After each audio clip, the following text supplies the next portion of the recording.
Wali Kota Banjarmasin Ibnu Sina melantik pengurus Lembaga Koordinasi Kesejahteraan Sosial Banjarmasin di lobi Balai Kota Banjarmasin Selasa siang. Kegiatan itu juga bertepatan dengan peringatan Hari Lanjut Usia Nasional. Keberadaan lembaga ini bisa melakukan koordinasi dengan sejumlah lembaga sosial yang di Banjarmasin. Selain dengan lembaga yang ada, LK2S ini juga sebagai jembatan untuk melakukan komunikasi dengan beberapa SKPD yang terkait dengan kesejahteraan seperti dinas sosial.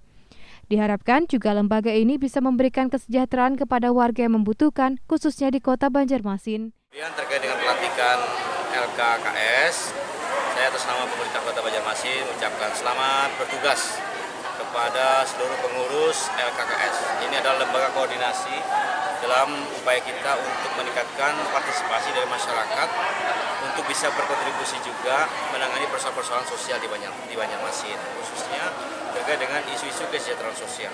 Ini kan amanat undang-undang.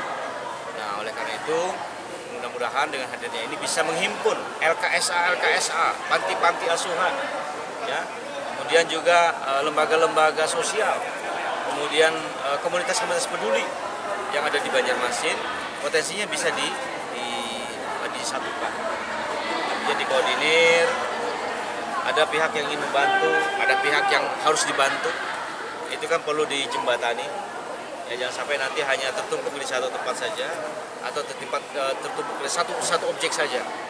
Misalnya ada kasus ya, seseorang kemudian di foto atau di video viral di media sosial, lalu rame-rame membantu yang bersangkutan.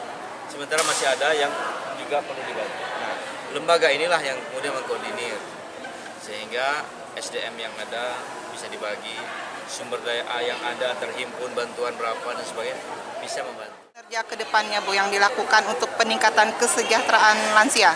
Ya, jadi ini sebagai bentuk kesadaran kita bahwa selain pemerintah hadir untuk memastikan kesejahteraan sosial, maka ada hal-hal yang memang secara aturan, anggaran, tidak secara langsung bisa mengatasi semua hal yang berkaitan dengan masalah sosial.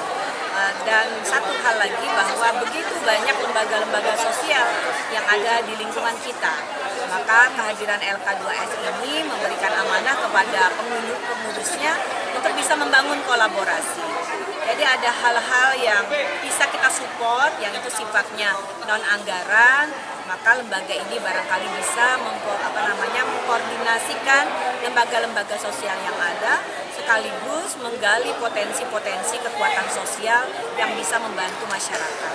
Apakah itu yang berkaitan dengan permasalahan orang terlantar, kemudian permasalahan lain-lainnya yang bisa jadi terkendala permasalahan syarat misalkan.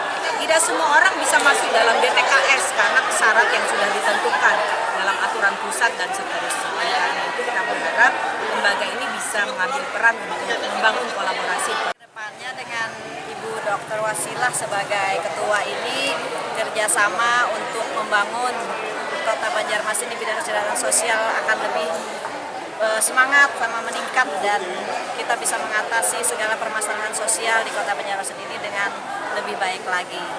Bu, kalau pian melihat untuk Kota Banjarmasin sendiri, permasalahan lansia ada di mana, Bu?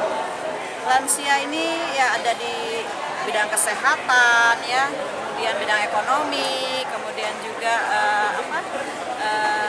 keadaan yang infrastruktur mereka juga harus diperbaiki. Banyak lansia miskin itu yang menjadi permasalahan di Kota Banjarmasin, cukup banyak lansia yang kesusahan. Jadi dengan bentuknya pengurus ini harapannya ke depan bisa lansia lebih diperhatikan lagi, Bu? Iya, jadi tidak hanya lansia ya, jadi masalah kesejahteraan sosial kan banyak ya, ada stunting, kemiskinan, kekerasan dalam rumah tangga, semua masalah-masalah kesejahteraan sosial lah ya. Salah satunya ya lansia tadi yang banyak juga. Ya kan Pak Hasli? Nah, Pak Hasli. Pada kegiatan tersebut, pihak pemerintah kota juga memberikan bantuan kepada sejumlah lansia, sekaligus memberikan penghargaan kepada lansia yang dikategorikan lansia tangguh. Zainfa Lepiduta TV, Banjarmasin.